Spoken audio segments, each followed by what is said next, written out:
స్పేస్-ఎక్స్కు చెందిన Falcon 9 rocket గంటకు 28,000 కిలోమీటర్ల వేగంతో ప్రయాణించగలదు.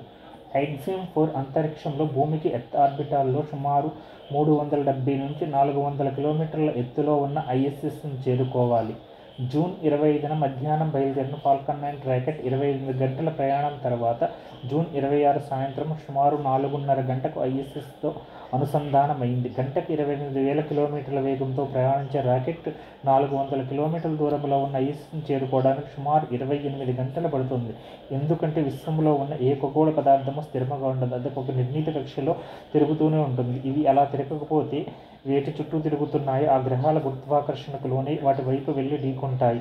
అంతర్జాతీయ అంతరిక్ష కేంద్రం ISS అంతరిక్షంలో లో ఎర్త్ ఆర్బిట్లో భూమి చుట్టూ గంటకు 28,000 కిలోమీటర్ల వేగంతో పరిభ్రమిస్తుంటుంది.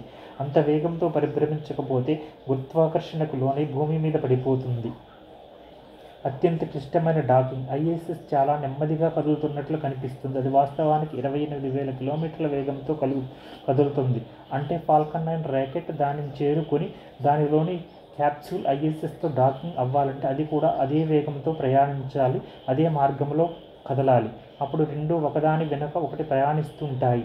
ఇలా దగ్గరకు వచ్చిన తర్వాత ISS డాకింగ్ అడాప్టర్ దగ్గరకు నెమ్మదిగా తన వేగాన్ని పెంచుకుంటూ దగ్గరవుతుంది. ఈ పరిస్థితిలో చూడడానికి రెండు స్థిరంగా ఉన్నట్లు కనిపించిన రెండు 28,000 కిలోమీటర్ల వేగంతో ప్రయాణిస్తుంటాయి.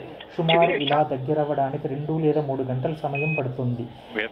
మంచి పరిస్థితులు అనుకూలించినప్పుడు ISSతో ఒక డాకింగ్ అడాప్టర్ దగ్గరకు క్యాప్సూల్ వెళ్ళి అనుసంధానం అవుతుంది. డాకింగ్ ప్రక్రియ జరిగిన వెంటనే రెండు పక్కల తలుపులు తెరుచుకోవు. ISSతో పాటు క్యాప్సూల్లో కూడా వాయుపీడనం సమాన స్థాయికి వచ్చి గాలి బయటకు వెళ్లకుండా ఎయిర్ టైట్ చేసిన తర్వాత ఆ రెండింటి మధ్య ఉన్న హచ్చులు తెరుచుకుంటాయి. అప్పుడు క్యాప్సూల్లోని వ్యోమగాములు ISSలోకి అడుగు పెడతారు. Dragon contact and soft capture complete.